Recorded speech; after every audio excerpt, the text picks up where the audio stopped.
세상 사람들은 최 회장을 우러러보았습니다.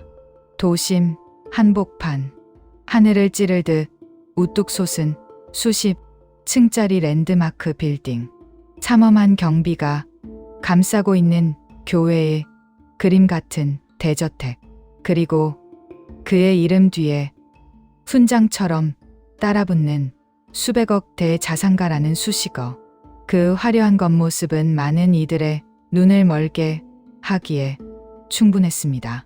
사람들은 그가 걸어온 피눈물 나는 고통의 시간이나 그 부를 유지하기 위해 감내해야 했던 밤의 불면은 보지 못했습니다. 오로지 그가 뿜어내는 황금빛 광채에만 매료되었고, 그중 가장 지독하게 눈이 멀어버린 자는 다름 아닌 그의 핏줄, 장남 최상철이었습니다. 부모의 피땀, 어린 헌신은 당연한 것으로 치부한 채 오직 그 결과물인 황금빛 성벽의 소유권에만 집착하게 된 상철.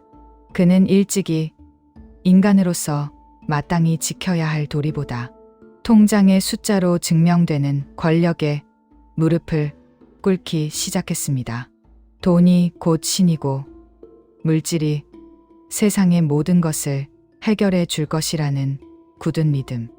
그것은 이 가족을 파멸로 몰고 갈 비극의 끔찍한 서막이었습니다. 상철은 고급 양복 안주머니에서 펜을 꺼내 만지작거리며 영감탱이, 요즘 들어 부쩍 숨차하시고 걸음걸이도 예전 같지 않으시던데 언제까지 저렇게 버티실 작정이신지 몰라. 그 많은 재산 죽을 때 다 관짝에 싸 짊어지고 가실 것도 아니면서 왜 아직까지 유언장 하나 내 앞으로 똑바로 정리를 안 해두시는 거야? 내가 이 집안의 뼈대인 장남인데 당연히 알짜배기 재산은 머리카락 하나까지 다 내 몫이어야 하는 거 아니야? 지연은 우아한 손짓으로 명품 찻잔을 내려놓으며 날카롭게 쳐다보며 그러게 말이에요. 제가 몇 번이나 말씀드렸잖아요. 창민이 도련님이나 눈치 없는 아가씨한테 쓸데없이 한몫 크게 떼어주시기 전에 당신이 어떻게든 구슬려서 확실하게 증여 도장을 받아내야 한다고요. 당장 다음 달에 우리 민호 미국 보딩스쿨 유학비 송금해야 하고 제가 새로 받은 청담동 갤러리 계약금도 치러야 해요. 품위 유지하면서 살려면 돈 들어갈 데가 한두 군데인가요? 당신이 머리를 좀 쓰세요. 장남 부부는 매일 밤 최고급 와인을 마시며 황금빛 성을 온전히 자신들의 독차지로 만들 계획을 세우는데 혈안이 되어 있었습니다. 형제 간의 우애, 어린 시절의 따뜻했던 추억, 늙고 병든 아버지에 대한 일말의 연민은 그들의 머릿속에 티끌만큼도 들어설 자리가 없었습니다. 오직 장남이라는 낡은 타이틀을 유일한 무기 삼아 동생들의 목까지 모조리 빼앗아 불을 독식하겠다는 검은 야욕만이 부부의 눈동자 속에서 독사처럼 번뜩이고 있었습니다. 진정한 삶의 가치는 통장의 동그라미 개수가 아니라 가족 간의 사랑과 나눔에 있다는 숭고한 노년의 지혜 따위는 이들에게 낡은 책 속에 지루하고 쓸모없는 활자에 불과했습니다. 어느 유난히 눈보라가 거세게 몰아치던 추운 겨울밤, 평생을 쉼 없이 달려온 거대한 거목. 최 회장이 마침내 저택 서재에서 의식을 잃고 쓰러졌습니다. 병명은 급성 심근경색. 날카로운 사이렌 소리가 칠흑 같은 밤하늘을 찢어발겼고, 곧이어 도착한 응급실의 차가운 백색 조명 아래서 최 회장은 생사를 오가고 있었습니다. 중환자실의 차가운 기계음만이 그의 옅은 생명줄이 아직 끊어지지 않았음을 처절하게 증명해주고 있었습니다. 천하를 호령하던 수백억 대의 자산가도 죽음 앞에서는 그저 한없이 나약한 노인에 불과했습니다. 아버지가 쓰러졌다는 급보는 자식들에게 각기 전혀 다른 질감의 소식으로 다가왔습니다. 누군가에게는 하늘이 무너져 내리는 듯한 끔찍한 절망과 슬픔이었지만 괴물이 되어버린 장남 부부에게는 그토록 오랫동안 목 빠지게 기다려온 절호의 기회가 마침내 도래했음을 알리는 축포와도 같았습니다. 상철은 다급하게 넥타이를 고쳐 매고 휴대전화를 거칠게 쥐며 지연아, 당장 병원장한테 연락해서 제일 구석에 있는 은밀한 VIP실로 옮겨. 그리고 병원 측에 철저하게 함구하라고 단단히 일러둬.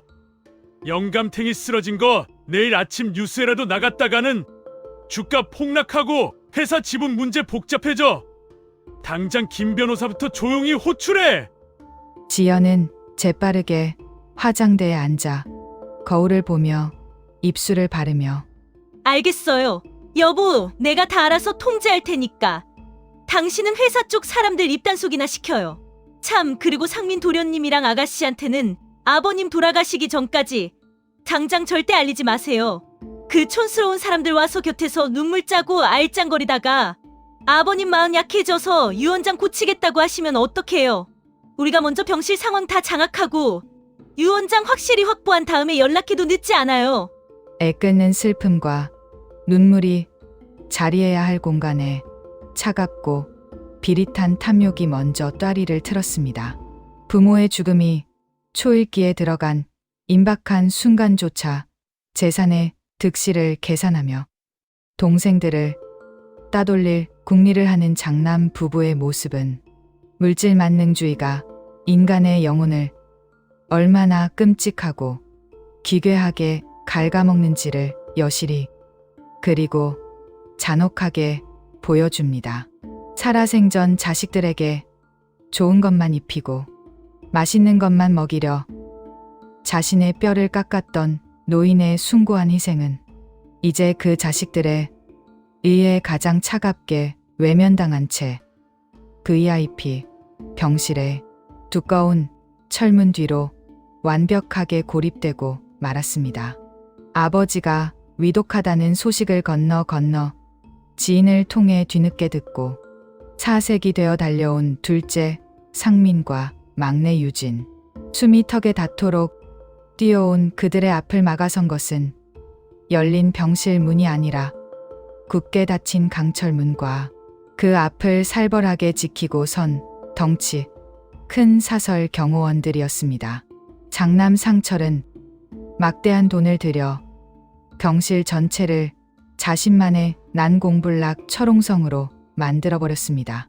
아버지의 곁을 홀로 지키며 유언을 자신에게 유리하게 조작하거나 최소한 다른 형제들이 아버지와 마지막으로 눈을 맞추며 정을 나누는 것조차 절대 허락하지 않겠다는 지독하고 악랄한 독점이었습니다.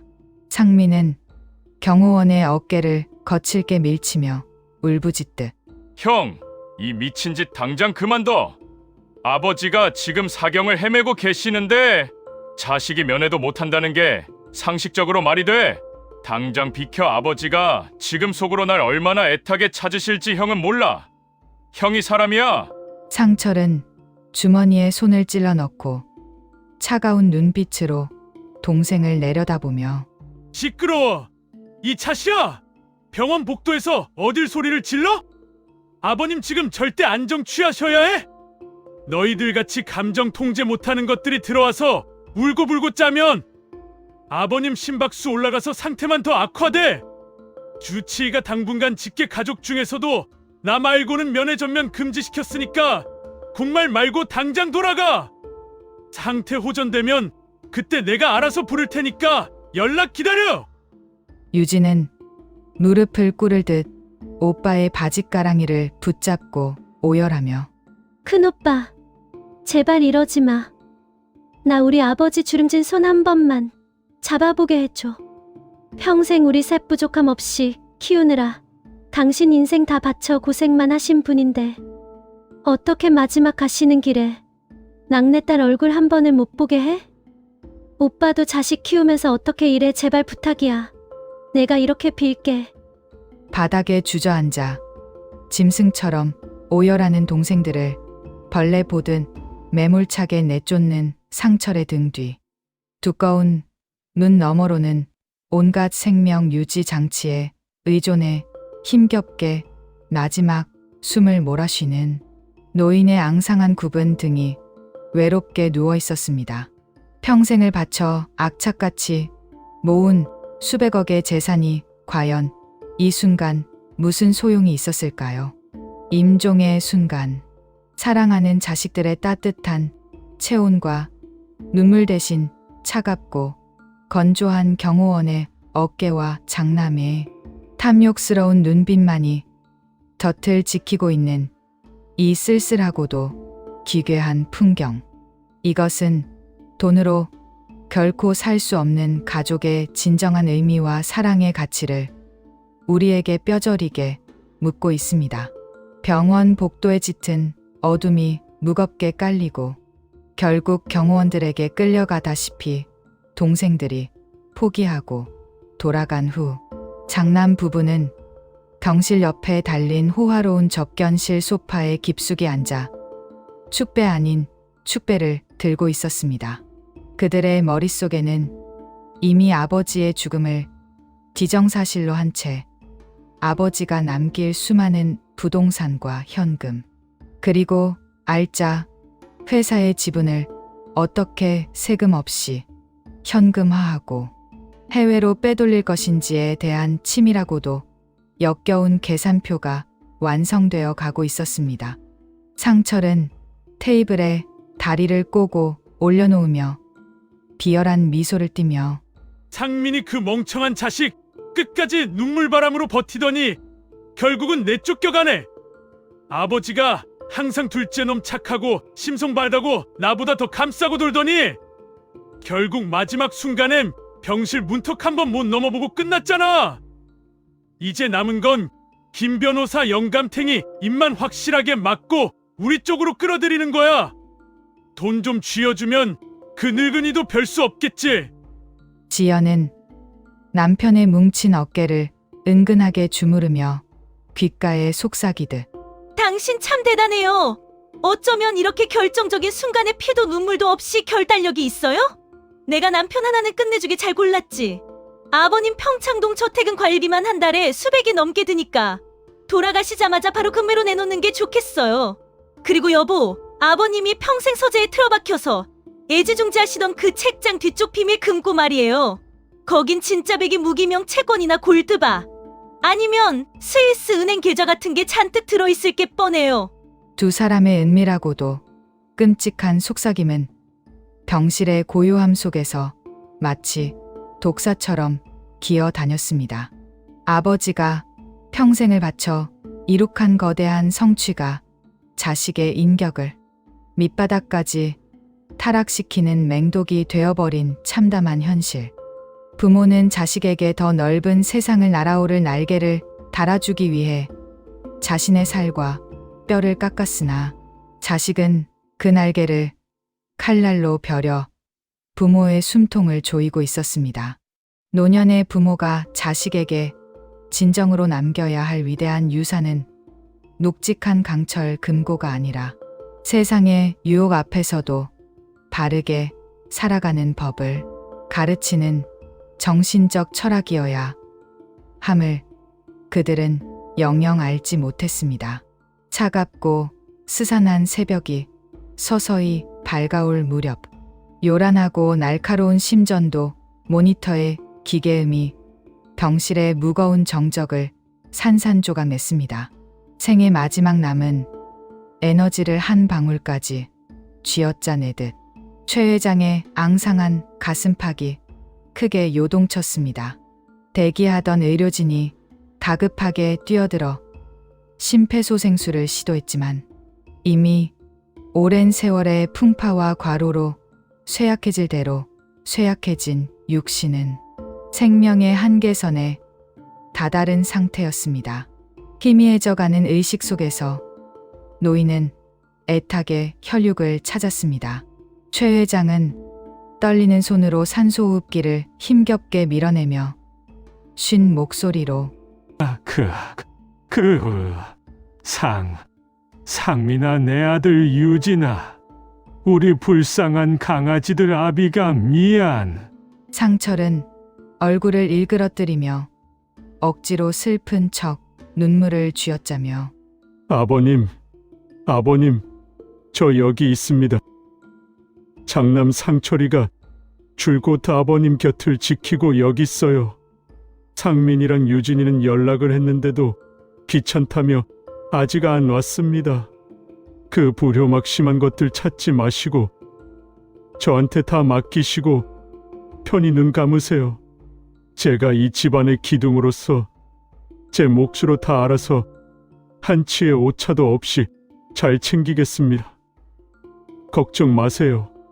죽음의 문턱을 넘는 그 끔찍한 고통 속에서도 애타게 둘째와 막내딸을 찾는 아버지의 간절한 목소리를 장남은 끝까지 철저하게 묵살하고 이간질했습니다. 생의 불꽃이 꺼져가는 순간 최 회장의 탁한 두 눈에서 뜨겁고 굵은 눈물 한 줄기가 주름을 타고 하염없이 흘러내렸습니다. 그것은 평생을 피도 눈물도 없이 바쳐 쌓아 올린 부귀영화가 결국 장남의 얄팍한 인간성마저 송두리째 앗아갔다는 참담한 후회의 눈물이자 끝내 손 한 번 잡아보지 못한 착한 동생들에 대한 깊은 미안함이었습니다. 삐하는 길고 소름 끼치는 단말마의 기계음과 함께 한 시대를 풍미했던 화려한 수백억 대자산가의 생은 누구의 진심 어린애도도 받지 못한 채 텅 빈 병실에서 너무도 초라하고 비참하게 끝을 맺고 말았습니다. 며칠 뒤 열린 장례식장은 죽은 자에 대한 애도보다는 산 자들의 허영과 권력을 과시하는 거대한 쇼장이었습니다. 정재계 유력 인사들이 보낸 수백 개의 화려한 조화가 병원 장례식장 복도를 발 디딜 틈 없이 가득 채웠고 상철은 까만 상복을 입은 채 마치 왕좌에 오른 새 황제처럼 위풍당당하게 조문객들을 맞이했습니다. 뒤늦게 부고를 듣고 달려와 아버지의 영정사진 앞에서 넋을 잃고 오열하는 동생들, 상민과 유진을 보며 상철과 지연 부부는 속으로 차가운 비웃음을 삼켰습니다. 이제 이 성가신 장례 절차만 끝나면 저 거대한 부와 권력은 완벽하게 그들의 차지가 될 것이라는 확고한 확신에 부풀어 있었기 때문입니다. 시간이 흘러 사무제가 끝나고 마침내 모두가 숨죽여 기다리던 유언장을 개봉하는 운명의 날이 밝았습니다. 지연은 검은 상복 치맛자락에 보이지 않는 먼지를 털어내며 거만하게 여보, 오늘이 드디어 길고 길었던 우리 고생이 끝이네요. 김 변호사 영감 도착하기 전에 마음의 준비 단단히 하고 표정 관리해요. 동생들이 나중에 유언장 내용 듣고 눈물 찔끔 흘리면서 불쌍한 척 유류분 반환 청구 소송이라도 건다고 협박하면 절대 흔들리지 말고 단 한 푼도 양보하면 안 돼요. 법대로 밀어붙여요. 상철은 넥타이를 느슨하게 풀며 거만하게 턱을 치켜들고 쓸데없는 걱정 마. 아버지가 쓰러지기 직전에 의식 혼미할 때 내가 이미 내 앞으로 모든 재산 처분권을 일임한다는 각서에 억지로 지장 꽉꽉 찍게 만들어놨어. 만약 법정 싸움으로 가도 무조건 우리가 유리한 게임이야. 이제 우리에게 남은 건 저 서재 뒤편 영감탱이 비밀 금고 안에 진짜 숨겨진 보물들만 내 두 눈으로 확인하면 완벽한 우리 세상이 열리는 거야. 그들은 헛된 망상 속에서 스스로를 절대 권력의 황제로 칭대하고 있었습니다.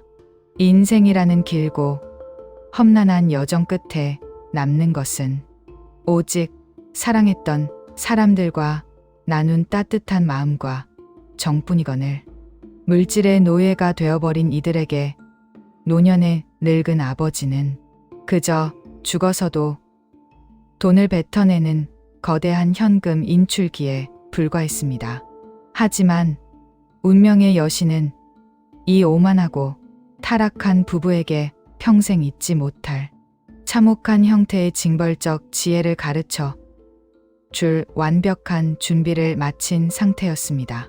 최 회장의 생전 채취가 묻어있는 본가의 웅장한 서재, 숨 막힐 듯 무거운 침묵이 감도는 가운데 아버지의 오랜 버시자 유언 집행인인 백발의 김 변호사가 천천히 입을 열었습니다.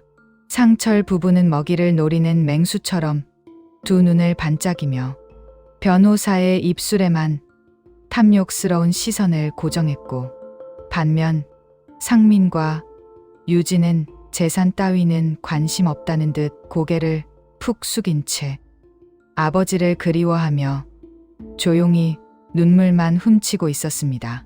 김 변호사는 낡은 가죽 서류 가방에서 두꺼운 봉투를 꺼내어 테이블에 내려놓으며 착잡한 목소리로 고인의 굳은 유언에 따라 남기신 유산 분배에 대해 한치의 가감 없이 말씀드리겠습니다. 최 회장님께서는 생전에 소유하셨던 모든 부동산 명의와 회사의 보유 지분을 이미 3년 전 단 한 푼도 남김없이 전액 사회 불우이웃을 돕는 재단에 환원하기로 법적 협약을 맺으셨고 공증까지 완벽하게 끝내두셨습니다.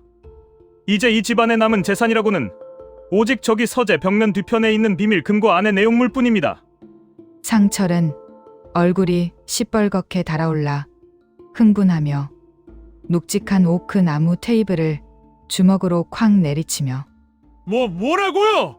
전액 사회 기부라니! 그게 대체 무슨 개뼈다귀 같은 미친 소리입니까?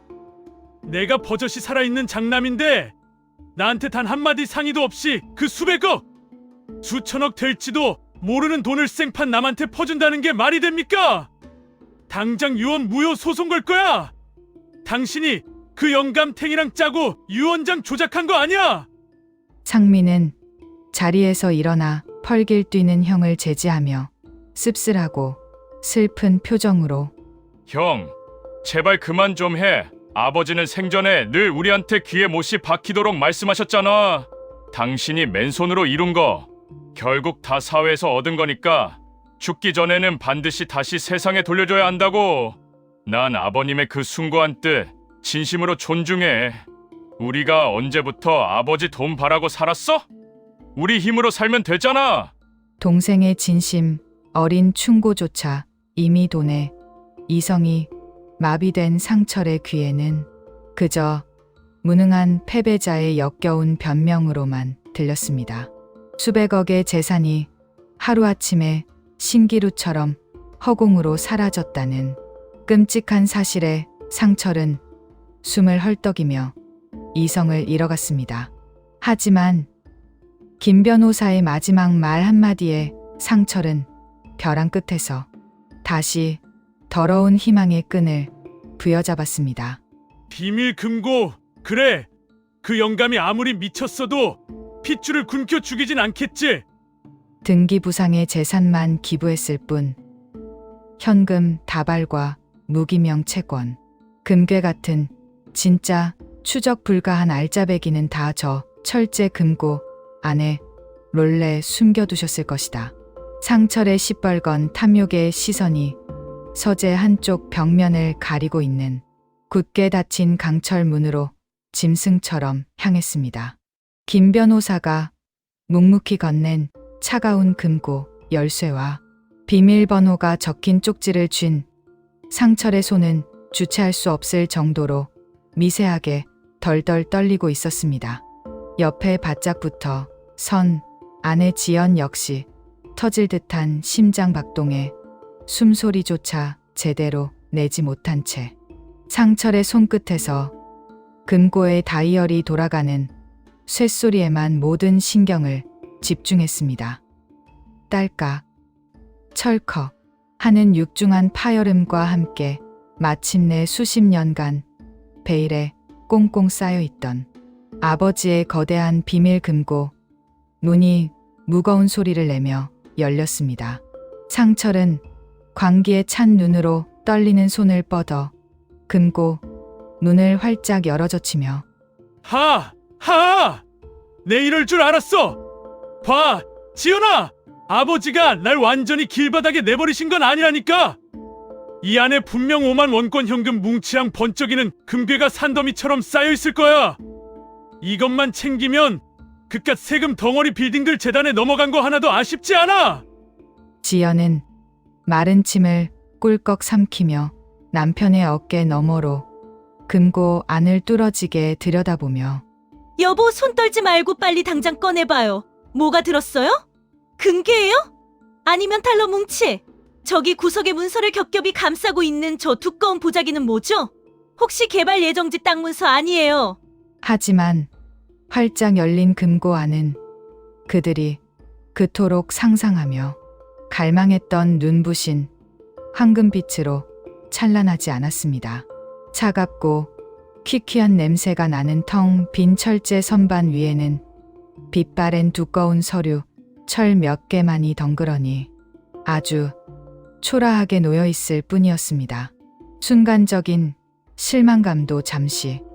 상철은 이것이 분명 엄청난 가치를 지닌 주식 양도, 증서나 비밀 계좌 번호일 것이라 착각하며 서류철을 짐승처럼 낚아채듯 꺼내어 거칠게 페이지를 넘기기 시작했습니다.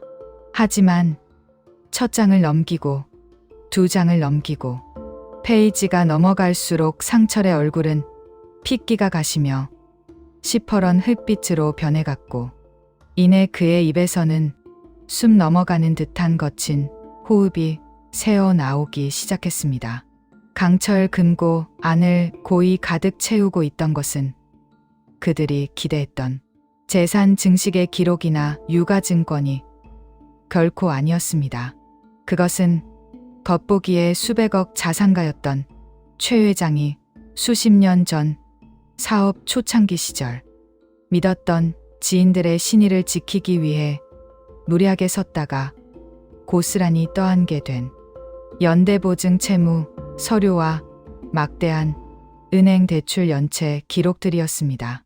겉보기에 화려했던 빌딩과 저택은 모두 이미 수십 번 은행에 근저당 담보로 묶여 깡통이나 다름없었고 회사는 껍데기만 남은 채 파산 직전이었습니다. 아버지는 그 끔찍한 보증으로 인해 발생한 막대한 부채를 자식들에게 물려주지 않기 위해 평생을 악독한 채권자들에게 시달리며 피 말리는 돌려막기로 하루하루를 연명하고 있었던 것입니다. 남은 것은 재산이 아니라 눈덩이처럼 불어나 이자조차 감당할 수 없는 수백억 원의 빚더미뿐이었습니다. 상철은 사시나무 떨듯 떨리는 손으로 서류를 무참히 찢어밟기며 바닥에 털썩 주저앉아 이게 대체 뭐야? 연대 보증 채무? 원금이 200억? 밀린 이자가 150억? 말도 안 돼! 영감탱이가 노망이 났어. 미쳤어! 나한테 물려줄 찬란한 재산이 아니라 이 어마어마하고 끔찍한 빚더미 폭탄을 내 몫으로 남겨놓은 거라고! 지연은 경악하며 자신의 머리를 감싸 쥐고 귀청이 떨어져라 비명을 지르며 거짓말이죠? 변호사님, 이거 다 우리 떠보려고 만든 가짜 서류죠? 아버님 재산이 세상에 얼마나 많은데 빚이라니요? 여보, 당신이 장남으로서 며칠 전에 그 상속의 한정 승인인가 뭔가 재산 포기하는 거 그거 안 해놨어요. 우리가 이 수백억 빚을 우리 돈으로 다 떠안아야 한다고요. 미쳤어. 난 못해. 상철 부부의 탐욕은 스스로를 완벽한 지옥으로 밀어넣었습니다. 상철은 혹여나 동생들이 재산에 손을 댈까 두려워 상속이 개시되기도 전에 변호사를 몰래 협박해 재산과 부채를 포함한 모든 포괄적 권리와 의무를 승계한다는 단순 승인 서류에 덜컥 자신의 도장을 찍어버린 상태였습니다. 얄팍한 탐욕이 만들어낸 거대한 무덤에 스스로 제 발로 걸어 들어간 셈이었습니다. 반면 병실에서 쫓겨나 아버지의 임종을 지키지 못하고 아무런 법적 상속 행위에 관여할 기회조차 얻지 못했던 둘째 상민과 막내 유진은 빚의 존재를 알게 된 직후 변호사의 도움을 받아 자연스럽고 안전하게 상속 포기를 진행할 수 있었습니다. 형이 돈을 독차지하려 동생들을 짐승처럼 내쫓았던 그 잔인하고 이기적인 행동이 역설적으로 동생들을 평생 갚아도 모자랄 막대한 빚더미의 수렁에서 구원해 낸 기적이 된 것입니다. 그로부터 불과 몇 달 후 세상을 다 가질 것 같았던 상철 부부의 화려했던 삶은 모래성처럼 처참하고 완벽하게 무너져 내렸습니다. 빚쟁이들이 매일같이 들이닥쳤고 그들이 떵떵거리며 살고 있던 최고급 아파트와 값비싼 외제차는 모두 채권자들에게 압류되어 경매로 넘어갔습니다. 무리하게 끌어다 쓴 갤러리 계약금과 아들의 유학비마저 감당하지 못한 부부는 한순간에 수백억 대의 빚을 진 신용불량자로 전락하여 쫓기듯 도망 다니는 신세가 되었습니다. 화려한 옷을 벗어 던지고 차가운 단칸방 월세방에 나앉게 된 상철 부부의 참담한 모습은 물질을 맹목적으로 숭배하며 가족의 윤리와 핏줄의 정마저 헌신짝처럼 저버린 자가 맞이하는 가장 현실적이고도 끔찍한 인과응보의 결말이었습니다. 상철은 초점 잃은 퀭한 눈으로 곰팡이 핀 단칸방의 허공을 응시하며 쉰 목소리로 중얼거리며 내가 무슨 짓을 한 거지? 아버지가 병실에서 마지막으로 숨을 헐떡이며 내민 그 앙상한 손을 한 번만이라도 따뜻하게 잡아드렸더라면 상민이랑 유진이한테 그렇게 짐승만도 못하게 모질게 굴지만 않았어도 이렇게 천벌을 받지는 않았을 텐데 내가 괴물이었어. 최 회장이 이 세상에 마지막으로 남긴 것은 거대한 재산이 아니라 거대한 빚이었습니다. 하지만 그 빚이라는 무서운 허상은 자식들의 영혼 깊은 곳에 숨겨진 진짜 모습을 선명하게 비추는 진실의 거울이 되었습니다. 잊지도 않은 재산을 탐내어 형제를 잔인하게 버렸던 장남은 결국 파산과 파멸의 늪에 깊숙이 빠져 영원한 고통 속을 헤매게 되었고 오직 돈과 상관없이 아버지의 죽음 자체를 진심으로 슬퍼했던 동생들은 비록 큰 부자는 아닐지라도 서로를 의지하며 평범하지만 따뜻하고 행복한 일상을 굳건히 지켜낼 수 있었습니다. 인생의 황혼 무렵에 서서 우리가 이 세상에서 진정으로 두려워하고 경계해야 할 것은 은행 통장의 잔고가 텅 비워지는 것이 아닙니다. 진짜 두려운 것은 우리 마음 속에 남아있어야 할 인간에 대한 예의와 가족을 향한 따뜻한 사랑이 메말라붙어 버리는 것입니다. 겉보기에만 화려했던 늙은 부자의 차가운 비밀 금고, 그 속에서 잠자고 있던 텅 빈 서류 더미는 오늘날 물질만 능주의의 광기에 빠져 헤어 나오지 못하는 우리 모두에게 준엄하게 묻고 있습니다. 당신의 가슴속 깊은 곳에 자리한 영혼의 금고에는 지금 당장 꺼내어 보아도 부끄럽지 않을 진정으로 가치 있는 사랑과 신의가 가득 채워져 있습니까? 거짓된 황금빛을 미친 듯이 줬다. 결국 자신의 모든 것을 잃고 피눈물을 흘리는 장남의 비참한 최후를 기억하십시오. 우리 인생에서 가장 위대하고 진정한 부유함은 결코 은행의 숫자로 계산될 수 없는 법입니다. 따뜻한 마음과 서로를 향한 온기.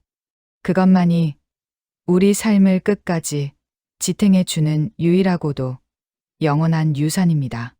이 슬프고도 시린 이야기가 돈에 눈이 멀어 소중한 것을 놓치고 살아가는 이 시대의 많은 이들에게 깊은 울림과 치유의 지혜로 닿기를 바랍니다.